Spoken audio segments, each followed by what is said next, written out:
Welcome to simplify math. आज का जो प्रॉब्लम है वो बाइनोमियल एक्सपेंशन से रिलेटेड है और इस तरह के प्रॉब्लम्स जेई मेंस के क्वेश्चन पेपर में पूछे जाते हैं। तो let's proceed with the solution. अब ये बाइनोमियल एक्सपेंशन का एक प्रॉब्लम है और बाइनोमियल एक्सपेंशन का एक जो जनरल फार्मूला है वो इस तरह से है, a plus minus b raise to n. इसका एक rth टर्म का जो एक्सपेंशन है वो इस तरह से होता है NCR a to the power n minus r and b to the power r। Now हमें बाइनोमियल एक्सपेंशन इस प्रॉब्लम में नहीं करना है, बल्कि हमें इसमें कितनी इरेशनल टर्म्स है ये निकालना है। इसके लिए जो प्रोसीजर फॉलो किया जाता है उसके कुछ स्टेप्स हैं। पहला स्टेप्स है कि हम a और b को प्राइम नंबर होना चाहिए, जनरली गिवन प्राइम नंबर होता है। अगर इस तरह का क्वेश्चन पूछा जाता है कि आपको इरेशनल टर्म्स या रैशनल टर्म्स कितनी है इस एक्सपेंशन में, वो निकालना है, तो जनरली इसमें प्राइम नंबर ही दिया जाता है। बट अगर प्राइम नंबर नहीं दिया है तो आपको प्राइम नंबर में रिड्यूस करना है, बिकॉज इनकी जो पावर है वो फ्रैक्शनल पावर है। इसीलिए जो आंसर आएगा उसमें रैशनल और जो एक्सपेंशन आएगा उसमें रैशनल और इरेशनल दोनों ही टर्म्स होंगी। सेकंड फर्स्ट थिंग ये है आपको याद रखने के लिए कि rth टर्म का जो फॉर्मूला है वो ये है NCR a raise to power n minus r b raise to r। Second number total number of terms कितनी होती हैं किसी भी बाइनोमियल एक्सपेंशन में। अगर a plus minus b raise to n है तो total number of n plus 1 terms होती है, बिकॉज हम r इक्वल टू 0 से स्टार्ट करते हैं और r इक्वल टू n तक जाते हैं। तो 0 टू n में total number of terms n plus 1 हो जाती है। तो फर्स्ट थिंग इज़ दैट पहला स्टेप ये होगा कि आप a और b को, अगर ये प्राइम नंबर नहीं है तो प्राइम नंबर में रिड्यूस करेंगे। सेकंड स्टेप हम आगे प्रोसीड करते हैं। सेकंड स्टेप में हमें a और b के जो भी पावर्स हैं उनके डिनोमिनेटर का एलसीएम निकालना है। यहाँ पर इनकी पावर है 1/5 और 1/10। सो जब इसके डिनोमिनेटर का एलसीएम निकालते हैं तो LCM of 5 and 10 comes out to be 10। So it is easy. ये हमारा सेकंड स्टेप है। थर्ड स्टेप है हमें n अपॉन जो भी एलसीएम आया है इसका ग्रेटेस्ट इंटीजर फॉर्मूला से इसका सॉल्यूशन निकालना है।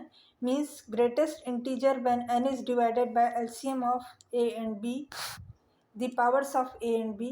तो n is here 60 and LCM is 10. So greatest integer obtained when n is divided by 10 LCM it will be 6।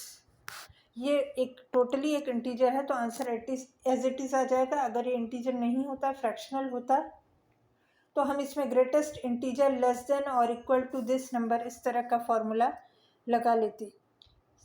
So now जब हमें ये 6 आ चुका है, इसके बाद we are going to proceed the number of, ये जो 6 होगा ये number of rational terms in this binomial expansion बता रहा है। बट ये आंसर 7 भी हो सकता है।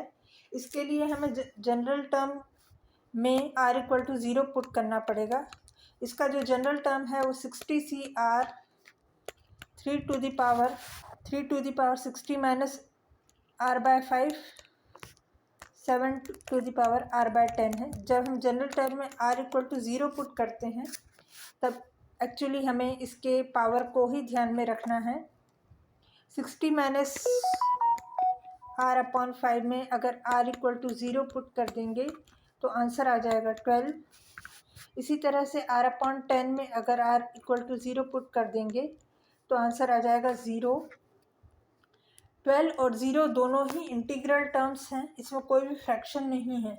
इसीलिए r इक्वल टू 0 पुट करने पर जो टर्म आएगी वो टोटली इंटीजर टर्म होगी। और इसीलिए जब जो हमने वैल्यू निकाली है नंबर ऑफ रैशनल टर्म्स की, नंबर ऑफ रैशनल टर्म्स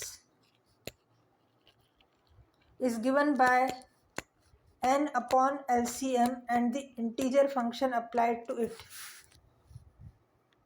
ये टर्म आया था 6, but because r equal to 0 put करने से जो टर्म आ रही है वो भी पूरी तरह से रैशनल है, इट इज़ नॉट इरेशनल, तो हमारे आंसर में 1 ऐड हो जाएगा और total number of rational terms आएंगी 7।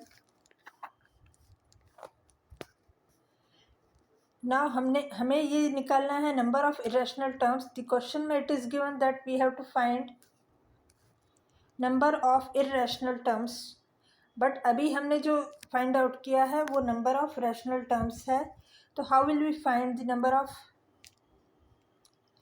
Number of irrational terms will be find out by using the formula number of irrational terms equal to number of total terms minus number of rational terms।